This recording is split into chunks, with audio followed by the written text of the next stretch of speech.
샬롬. 오늘도 하나님의 말씀으로 하루를 시작하신 여러분들에게 하나님의 은혜와 평강이 충만하게 넘치시기를 간절히 축복합니다. 우리가 살아가는 이 세상이 수많은 깨어짐 속에 화평을 잃어버렸습니다. 그래서 교회 공동체는 비록 연약하고 부족함이 있을지라도 화평이 무엇인지, 하나됨이 무엇인지를 세상에 보여줄 수 있어야 합니다.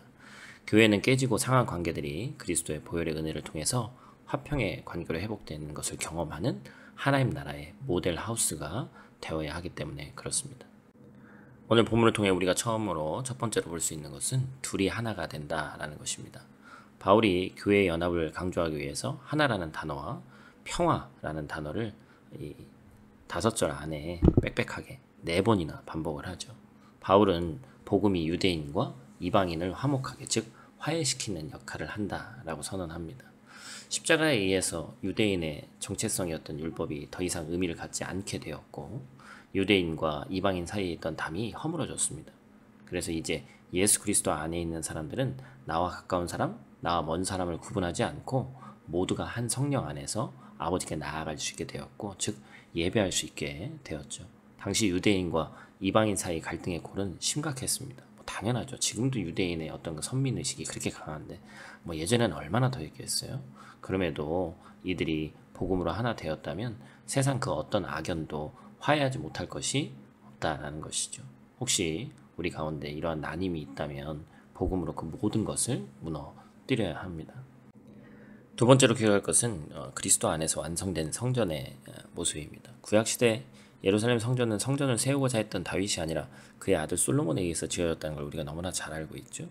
예루살렘 성전에서는 이스라엘 백성의 죄를 대속하는 제사가 드려졌습니다. 그러나 제물의 생명이 죄의 값을 궁극적으로는 대신할 수 없는 불완전한 제사라고 우리는 알고 있죠.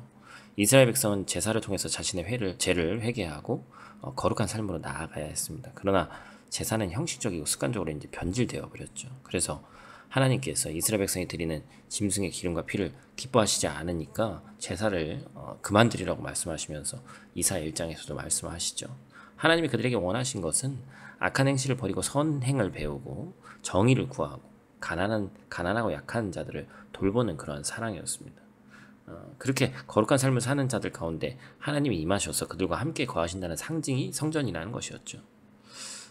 구약시대 성전의 의미를 온전히 성취한 사건이 바로 이제 신약시대의 예수 그리스도의 십자가 사건입니다. 그래서 사도 바울은 그리스도의 몸된 성도들이 그리스도 안에서 성전으로 지어져 간다, 이렇게 얘기를 하는 것이죠. 즉 성도는 개개인이 성령께서 거하시는 전일뿐만 아니라 그리스도를 중심으로 한 유기적 공동체로서 성령께서 거하시는 성전으로 지어져 가야 합니다.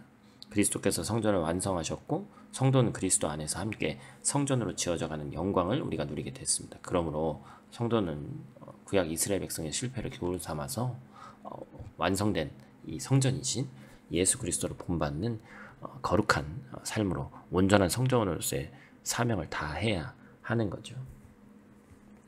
그래서 하나님께서 이 성전을 만들면서 우리 가운데 참된 평안이 무엇인지를 우리에게 허락해 주셨습니다. 그래서 그리스도의 평안은 먼데 있는 이방인에게도 가까운 데 있는 유대인에게도 전해져서 모두가 한 성령 안에서 하나님께 하나로 나아가게 됐다라는 것이죠.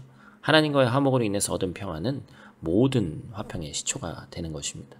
내주하시는 성령으로 인해서 갈등과 반목은 사라지고 화평과 사귐으로 함께 나아가게 되는 것이죠.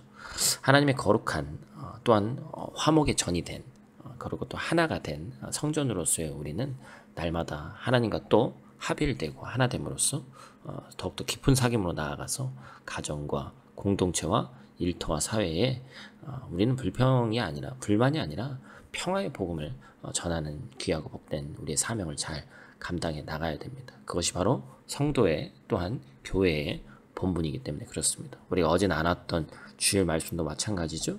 우리가 이전에 있었던 습관과 관습을 버리고 오늘부터 또 다른 하나님의 거룩한 의의 도구로 사용되어지기를 축복합니다. 오늘 하루도 어김없이 주어진 말씀 붙잡고 승리하시길 바라고 풍성한 하나님의 은혜가 넘치시는 하루 되시기를, 또 이번 한 주 되시기를 축복합니다. 기도하겠습니다. 사랑의 아버지 하나님, 구원으로 인해 우리의 본성과 본질이 변했고 우리의 모습과 위치가 달라졌습니다. 삶의 목적 역시 바뀌었습니다. 비로소 하나님의 작품이 됐습니다. 예수 그리스도의 피, 또 예수 그리스도의 희생적 사랑으로 인한 결과입니다. 그 은혜와 사랑이 우리의 아름다운 행동을 통해 이 땅에 아름답게 드러내기를 원합니다. 하나된 마음으로 하나된 모습으로 나아간 우리가 세상 가운데 분열이 아닌 하나됨을 전할 수 있도록 도와주시고 하나님의 그 화평과 샬롬을 땅끝까지 전하는, 또 내가 속한 공동체에서 전하는, 특별히 직장에서 전하는 우리가 될 수 있도록 하나님 도와주시옵소서. 그래서 우리가 새로운 피조물로서 겸손히 이 사명을 감당할 수 있는 우리 모두 될 수 있도록 하나님 도와주시옵소서. 오늘 하루도 눈동자같이 지키시길 원하며 우리 구원자 되신 예수님 귀하신 이름으로 기도드립니다. 아멘.